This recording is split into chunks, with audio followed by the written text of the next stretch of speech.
narasi penulis di sini tuh bisa gitu ngegambarin hal tersebut. Gue bisa ngebayangin pohon-pohon tinggi, membayangkan betapa beningnya air laut di sana. Hey fellas, welcome back to my YouTube channel. My name is Saya. 2 tahun lalu tuh gue pernah bikin video book tag ini ya, Finally Fall book tag di tahun 2022, dan sudah 2 tahun berlalu dari sejak video itu tayang.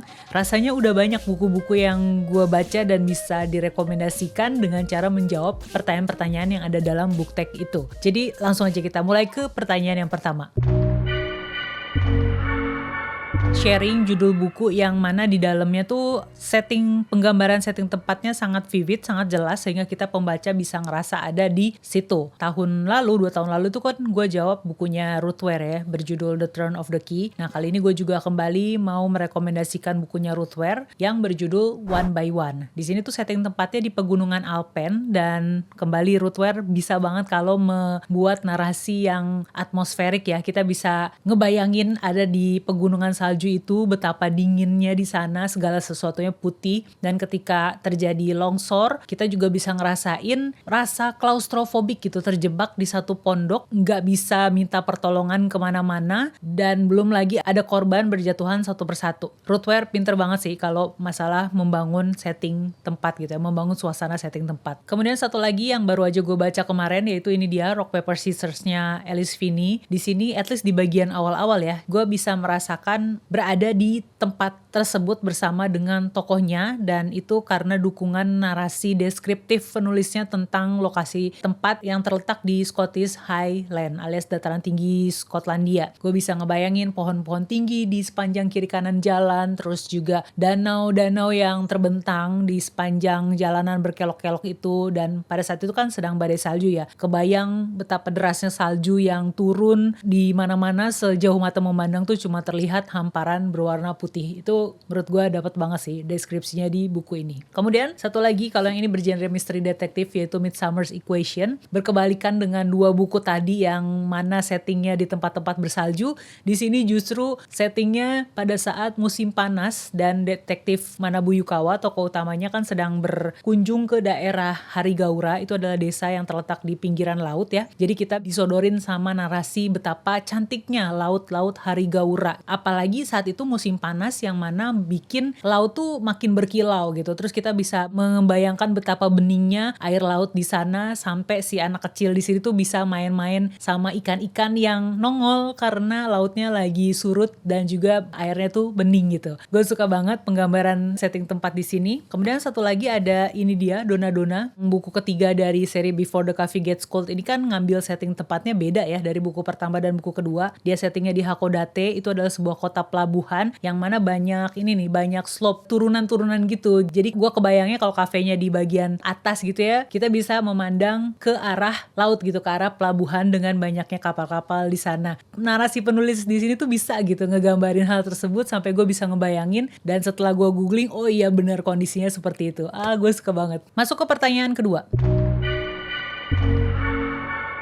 Sebutin buku yang ditulis dengan indah tapi masukkan isu yang cukup berat seperti kehilangan dan juga kematian. Langsung kepikiran di gue adalah ini dia Kitchen yang ditulis oleh Banana Yoshimoto. Mungkin gak semuanya indah ya, tapi ini jatuhnya sebenarnya kan sastra ya, dan salut sama penerbit Haru yang bisa nerjemahin kalimat-kalimatnya sehingga tidak terlalu berat, gak terlalu nyastra banget yang bikin gue bingung gitu ya maksudnya apa. Sebaliknya gue bisa menangkap keindahan yang merepresentasikan kesunyian, karena orang-orang di sini, tokoh-tokoh di sini tuh mereka kesamaannya adalah mereka kehilangan seseorang gitu. Dan fun fact aja ya, baca buku ini tuh gue nangis mewek deh di salah satu bagiannya tuh, kayak oh my god. Dan itu dia, makanya gue seneng banget sama Kitchen ini, salah satu best book gue di tahun lalu ya kalau gak salah. Sama satu lagi yaitu Under the Whispering Door-nya TJ Klune, itu juga gue suka banget, banyak quotes-quotes yang gue tandain, dan dia tuh meskipun indah, bagus narasinya, tapi justru isu utamanya adalah tentang kematian. Bagaimana si tokoh utamanya Wallace ini menghadapi kematian. Dia nggak percaya kalau dirinya tuh sudah mati gitu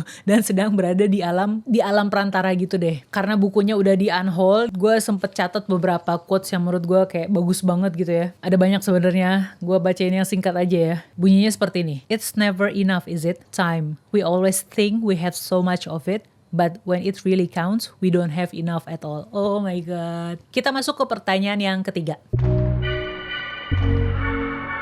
Katanya disuruh sharing satu judul buku non-fiksi yang mengajarkan sesuatu hal yang baru. Nah ini tuh gue langsung keinget sama bukunya Bu Esther yang ini. Hal baru yang gue dapat dari sini adalah bahwa ilmu-ilmu psikologi yang diajarkan oleh nama-nama tersohor seperti Sigmund Freud dan juga Carl Jung ya, mereka tuh menggunakan hanya laki-laki gitu sebagai objek penelitiannya. Sehingga kaum perempuan tidak terwakili dan malah dianggap sebagai gender yang nggak ada. Selengkapnya tuh detailnya kamu bisa baca sendiri, tenang aja, narasinya tuh gampang dipahami. Ini berbicara dari sudut pandang gue ya, seorang yang juga suka susah gitu mencerna narasi buku non-fiksi yang kadang terlalu teknis atau ngejelimet. Di buku ini enak banget narasinya, ada banyak catatan kaki juga yang menjelaskan istilah-istilah yang mungkin kita orang awam gak paham. Terus hal kedua yang gue dapat dari buku ini adalah mengenai dampak atau efek pelecehan seksual yang dialami oleh perempuan pada masa kecil terhadap kehidupan seksualnya di masa dewasa. Sebuah buku yang membukakan mata, tapi lagi-lagi buku-bukunya Bu Esther tuh emang selalu isinya daging banget gitu. Jadi buat kamu yang pengen tahu tentang feminisme tapi pengen nyari buku-buku yang gak terlalu berat, gue rekomendasikan buku ini. Kita masuk ke pertanyaan berikutnya. Katanya ditanya mau jadi bagian dari rumah tangganya siapa atau pengen jadi temennya siapa gitu kan ya. Nah gue langsung kepikiran pengen jadi bestie atau anggota gengnya Pipa di buku A Good Girl's Guide to Murder.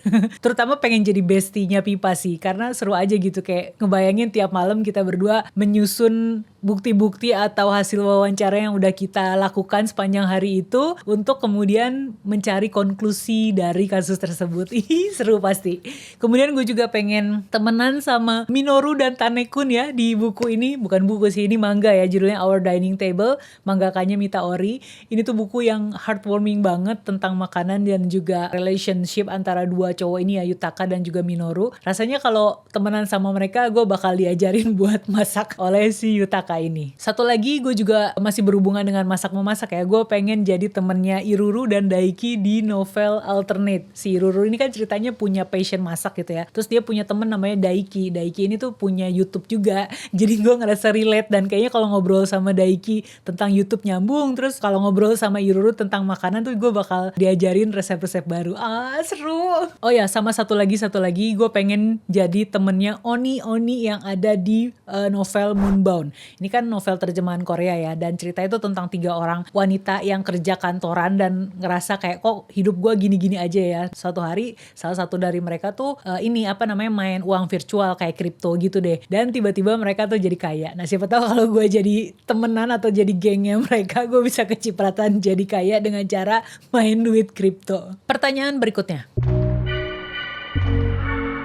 Untuk menjawab pertanyaan yang ini, lagi-lagi nih gue copot ya kameranya dari tripod karena mau kasih lihat gimana gue menyusun tumpukan buku yang kayaknya warna spine-nya tuh merepresentasikan warna fall ya, musim gugur. Ini dia buku-buku yang gue siapin. Pertama ada ini dia nih, dari toko buku ke toko bukunya Mbak Mutia Esvan, karena spine-nya warna merah tua gitu ya. Disusul dengan buku Harry Potter kelima yang versi Bloomsbury, karena dia udah agak orange gitu, gradasi dari merah ke orange. Bukunya Keigo Higashino yang Tragedi Pedang Keadilan. Mending yang tragedi apa yang Masquerade ya, bentar. Kayaknya lebih cocok Masquerade Hotel ya, karena dia lebih tua gitu warna merahnya. Oke, kita ganti.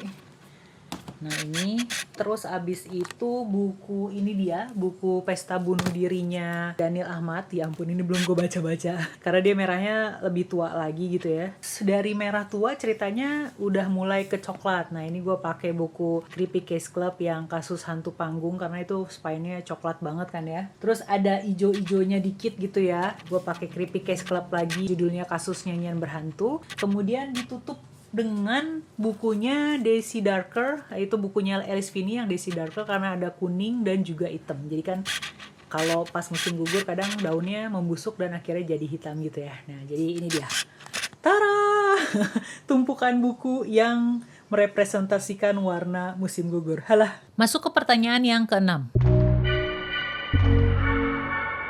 Disuruh sharing judul-judul buku yang mana di dalamnya tuh ada orang yang menceritakan tentang dirinya, atau mungkin istilahnya buku berisikan cerita dalam cerita. Nah, ini gue langsung kepikiran buku ini dia, Yellow Face, ditulis oleh R.F. Kuang. Di situ kan si tokoh utamanya Juniper Song ya, menceritakan tentang temennya gitu, si Athena Liu. Dan dia juga nyeritain tentang buku yang dia tulis, yang sebenarnya itu ditulis sama Athena Liu gitu. Ini gak spoiler karena emang itu premis utamanya ya dari buku ini. Itu yang pertama, Yellow Face. Kemudian yang kedua adalah ini dia nih, The Only One Left. Di buku ini tuh si tokoh utamanya tuh bertugas sebagai caregiver untuk seorang yang udah lanjut usia dan lumpuh. Gue lupa nama nama wanita tua ini siapa. Yang pasti si wanita tua ini tuh menyampaikan cerita tentang dirinya lewat ini mesin tik gitu. Jadi dari situ kita pembaca coba cari tahu apakah berita yang selama ini beredar di media itu benar tentang dirinya yang membunuh satu keluarga. Itu menarik. Kemudian satu lagi ya ini dia yang kemarin gue baca, Rock Paper Scissors. Jadi di dalam sini ada surat-surat. Jadi kita membaca cerita si tokoh ini lewat surat-surat yang dia tulis untuk suaminya dari mulai mereka pertama kenalan sampai menuju ke anniversary pernikahan yang ke-10. Dan kemudian kita disodorkan oleh sebuah plot twist yang wow. Masuk ke pertanyaan yang ke-7. Katanya disuruh sharing judul buku yang dark dan juga creepy. Dan untuk ini gue mau rekomendasiin lagi-lagi judulnya Teka-teki Rumah Aneh, ditulis oleh Uketsu. Karena menurut gue emang yang awalnya dari ngebedah denah rumah yang terasa ganjil, akibat obrolan atau dialog antar tokohnya tuh menciptakan pikiran-pikiran liar di kepala gue dan juga menciptakan nuansa creepy gitu. Terus juga kisah yang ada di balik denah rumah ganjil itu sendiri memang dark ya, memang kelam gitu. Kamu bisa baca sendiri kenapa gue bisa bilang seperti itu. Jadi ya itu yang pertama, Teka-teki Rumah Aneh. Kemudian satu lagi yang baru aja gue baca kemarin adalah ini dia, Iblis di Pekarangan, yang mana ditulis oleh 14 penulis. Genrenya Iyamisu, dan di sini kita bisa melihat betapa dark, betapa kelamnya pemikiran-pemikiran para tokoh yang ada dalam tiap-tiap cerita gitu. Dan beberapa juga mengandung nuansa yang menurut gue creepy. Pertanyaan berikutnya.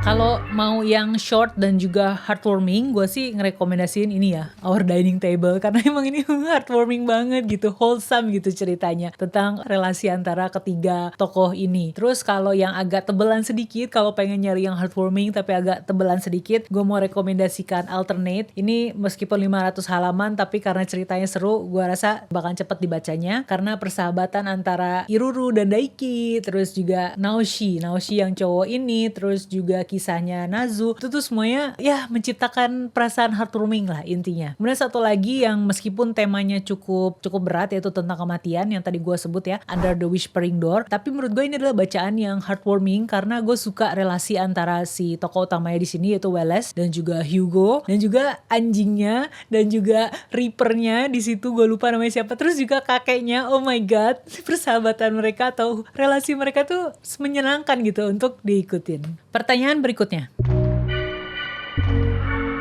Ini udah tau lah ya, buat yang ngikutin channel ini dari lama, mari kita sebutkan bareng-bareng, yaitu Harry Potter.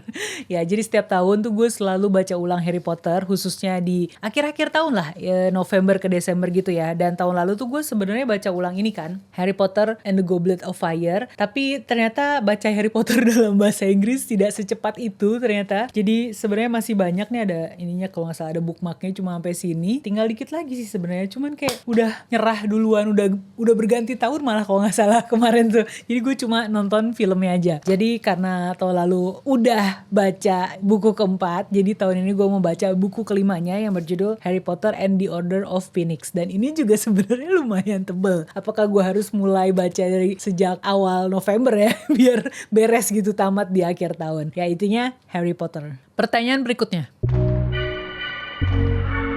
Nah ini nih kalau ditanya tentang cozy reading accessories, sebenarnya gue kalau baca nggak banyak ada aksesorisnya sih, standar aja kayak sticky notes, pulpen gitu ya, kayak ya apa yang cozy sih dari pulpen dan juga sticky notes. Tapi ya kemarin itu gue pergi ke Cibicon dan gue menemukan bookmark yang lucu dan juga gemes gitu ya, dan gue bisa menganggap ini sebagai cozy accessories, yaitu ini nih bookmark mushroom. Kayak look at the color gitu, terus juga desainnya lucu banget, gemes banget. Jadi ya ini juga bakal cocok jadi temen baca di bulan Desember karena udah masuk Christmas gitu ya, dan tema palet warnanya biasanya merah dan juga hijau, dan ini itu banget merah dan hijau banget gitu. Gue akan taruh daftar pertanyaan di BookTag ini di kolom deskripsi bawah. Please banget ikutan jawab ya, bisa jawab di kolom komen atau bisa jawab juga di Instagram kalau bisa bikin konten dari pertanyaan-pertanyaan ini. Jangan lupa tag gue supaya bisa gue repost di IG story ya. Gak sabar pengen denger jawaban-jawaban kalian. Untuk video BookTag lainnya kamu bisa nonton di sini dan juga di sini. Jangan lupa like video ini kalau kamu suka, subscribe juga ke channel ini, dan kita ketemu di video yang ini dan yang ini. See ya.